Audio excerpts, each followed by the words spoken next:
तरक्की याफ्ता ममालिक जिनको हम कहते हैं, हम उनसे टेक्नोलॉजी लें। हम बेसिकली क्या करते हैं, हम उनसे सर्विसेज तो ले लेते हैं लेकिन टेक्नोलॉजिकल ट्रांसफ़र नहीं है हमारे पास। आजकल दुनिया के लिहाज से जो बेस्ट निज़ाम माना जाता है वो डेमोक्रेटिक ही है, जिसमें लोगों की हुकूमत होती है, लोगों के लिए होती है, लोगों के ज़रिए से होती है। पाकिस्तान से कभी मायूस ना हो, मायूसी गुनाह है। अल्लाह ताला ने इस मुल्क में बड़ी नेमतें, बड़ी बरकतें रखी हैं। सिर्फ ये है कि अगर बाहर बैठे लोग पाकिस्तान की वहाँ से बैठ के खिदमत कर सकते हैं तो हम यहाँ पर रह के क्यों नहीं खिदमत कर सकते।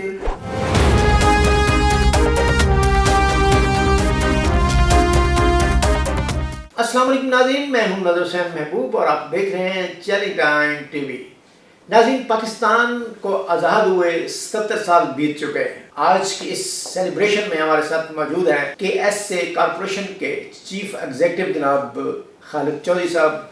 आइए आपसे मिलाते हैं और उनके जज्बात जानते हैं। अस्सलाम वालेकुम जनाब चौधरी साहब। अस्सलाम वालेकुम, आपका बहुत शुक्रिया, आपने मुझे 14 अगस्त के हवाले से गुफ्तगू करने का मौका दिया है। जी चौधरी साहब, पाकिस्तान को आज़ाद हुए 77 साल बीत चुके हैं। बेशुमार ममालिक जो हमारे साथ आज़ाद हुए थे उनका शुमार तो तरक्की याफ्ता तरीन ममालिक में होता है, लेकिन पाकिस्तान का शुमार आज भी तरक्की पज़ीर ममालिक में होता है और हम बेशुमार कर्ज़ों में जकड़े हुए हैं। आप पाकिस्तान की इस मुसाफत को किस नज़र से देखते हैं? मैं इसमें अर्ज़ ये करूँगा कि मेरे ज़ाती ख़्याल में पाकिस्तान बहुत सारे ऐसे ममालिक जो हमारे मद्दे मुकाबिल थे, हम उनसे बहुत आगे हैं। तालीम के मैदान में हम उनसे बहुत आगे हैं, एग्रीकल्चर के मैदान में, इंडस्ट्री के मैदान में हमने उन ममालिक से पूरा मुकाबला किया है। हाँ, अगर हम अपने ख़ित्ते में देखें क़िबला शाह साहब, तो सिर्फ चाइना एक ऐसा मुल्क है जो हमारे बाद आज़ाद हुआ और हमसे आगे निकल गया।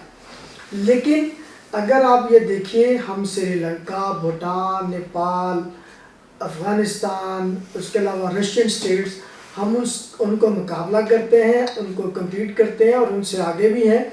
और आप यकीनन ये बात जानते हैं कि इन ममालिक के बहुत से जो आर्म फोर्सेस के लोग हैं वो पाकिस्तान में ट्रेनिंग लेने के लिए आते हैं। स्टूडेंट्स यहाँ पे आके पढ़ते हैं मेडिकल के और इंजीनियरिंग के।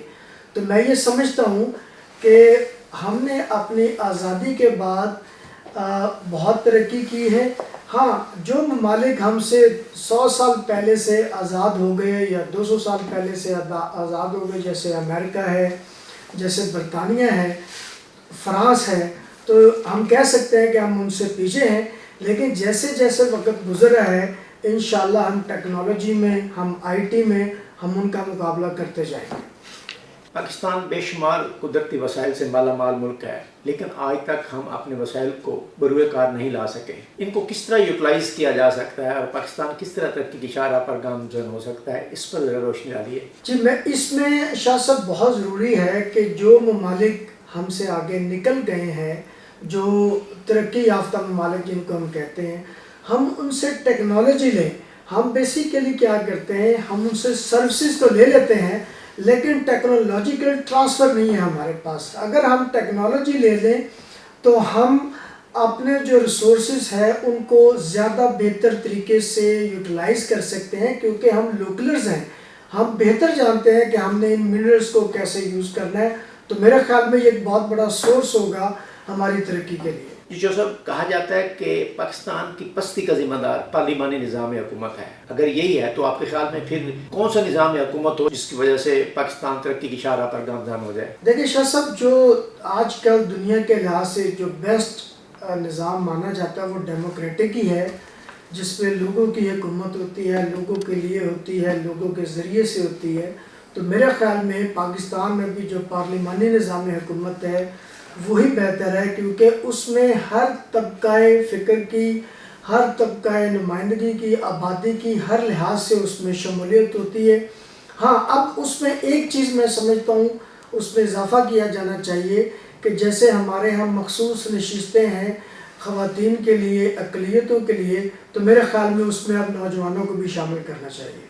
जो सब किस दौर हुकूमत को आप پاکستان کی خوشحالی کا اور ترقی کا دور تصور کرتے ہیں؟ جی میں ذاتی طور پہ میرے خیال میں جو ایوب خان صاحب کا دور تھا جس میں پاکستان نے صنعت میں بہت ترقی کی اور ہم اپنے نیبرنگ کنٹریز میں بہت تیزی سے اوپر جا رہے تھے اور وہ ہمارا بڑا بیسٹ ٹائم مانا جاتا ہے.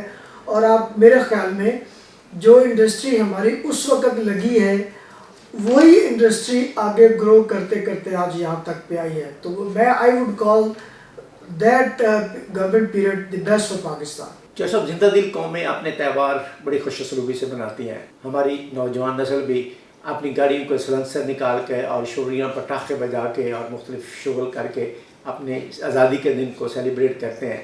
آپ خیال میں اس آزادی کے دن کو کس طرح منانا چاہیے؟ آپ نوجوان نسل کو کیا پیغام دیں گے؟ جی شاہ صاحب میں یہ پلیج کروں گا کہ ہمیں اپنا جو تہوار ہے جس مقصد کے لیے پاکستان بنا تھا لا الہ الا اللہ محمد رسول اللہ، ہمیں وہ موٹو اپنا کے ہر انڈیویجول کو اپنے ملک کے لیے اسی طرح محنت سے کام کرنا چاہیے جیسے اس نسل نے کیا جس نے پاکستان بنایا. اور میسج میرا یہ ہے جس میں ہر عمر کے لوگ میرے میسج کا مخاطب ہیں کہ پاکستان سے کبھی مایوس نہ ہوں. مایوسی گناہ ہے. اللہ تعالیٰ نے اس ملک میں بڑی نعمتیں بڑی برکتیں رکھی ہیں. صرف یہ ہے کہ اگر باہر بیٹھے لوگ پاکستان کی وہاں سے بیٹھ کے خدمت کر سکتے ہیں تو ہم یہاں پہ رہ کے کیوں نہیں خدمت کر سکتے. ہماری نوجوان نسل اللہ نے ان کو بڑی قابلیت دی ہے. آئی ٹی کے شعبے میں دے کین برنگ ونڈر. تو آئی بلیو کہ میرا موٹو یہ ہے، میرا میسج یہ ہے کہ پلیز مایوس نہ ہو، نہ اپنی ذات سے، نہ اس ملک سے، نہ اس مٹی سے. جی ناظرین، آپ نے جناب خالد رفیق چودھری صاحب کی گفتگو سنی. یقیناً آپ اس سے مستفید ہوئے ہوں گے. ہمیں اپنا یوم آزادی کس طرح سیلیبریٹ کرنا چاہیے اور پاکستانی لوگوں کی کیا کیا ذمہ داری ہیں، اس سے انہوں نے آپ کو روشناس کرایا. اب پروگرام کا وقت ختم ہو جاتا ہے. اپنے میزبان نظر حسین محبوب کو اجازت دیجیے. پاکستان زندہ باد.